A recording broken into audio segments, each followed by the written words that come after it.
விக்ரமோட அம்மா, அப்பா, ஒய்ஃப் 3 பேரும் வந்துட்டாங்க. வந்த உடனே எல்லாரும் அந்த ரவுண்ட் டேபிள் மாதிரி உட்காந்துருக்காங்க.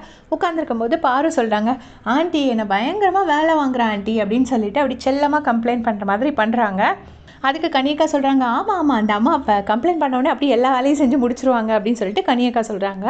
எனக்கு என்னென்னா அவங்க வந்து அந்த வக்ரம் பற்றி கேட்பாங்கன்னு நான் நினச்சேன். அந்த வேர்டை நான் யூஸ் பண்ண மாட்டேன். ஏன்னா பாரு வேணும்னு அதை ரெஜிஸ்டர் பண்ணது, அந்த நேமை நம்ம பரப்பக்கூடாதுன்னு நான் சொல்ல மாட்டேன். என்ன பேர் வேணால் பரப்பிட்டு போட்டோம், அந்த வேர்டு வரக்கூடாதுன்னு என்னோட ஒரு தாட்டு. அதுக்கு ஆண்டி சொல்கிறாங்க, ஆமாம் நான் கூட நினைப்பேன் பாரு இவ்வளோ நேரம் ஆர்கியூமெண்ட் பண்ணுறதுக்கு 2 செகண்டில் இந்த வேலையை செஞ்சு முடிச்சுட்டு போயிடலாமே நினச்சிருக்கேன். அது என்ன நீங்கள் வந்துட்டு உங்களை மாதிரி ஒரு சிஸ்டர் மட்டும் இருந்திருந்தால் விக்ரம் இதை விட லைஃப்பில் ரொம்ப டஃப்பாக இருந்திருப்பான் அப்படின்னு சொல்லிட்டு ஆண்டி சொல்கிறாங்க.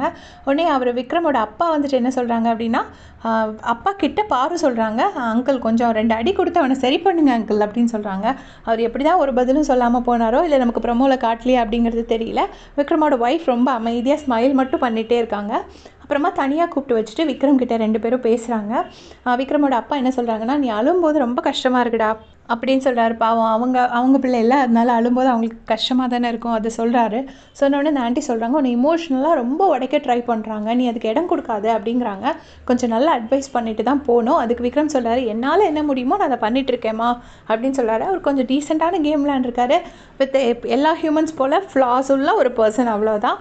ரொம்ப கொடூரமான ஆளும் கிடையாது, ரொம்ப சூப்பர் பர்சன் கிடையாது. அது என்னோட பெர்ஸ்பெக்டிவ். உங்களுடைய கமெண்ட் சொல்லுங்கள். தேங்க்ஸ் ஃபார் வாட்சிங்.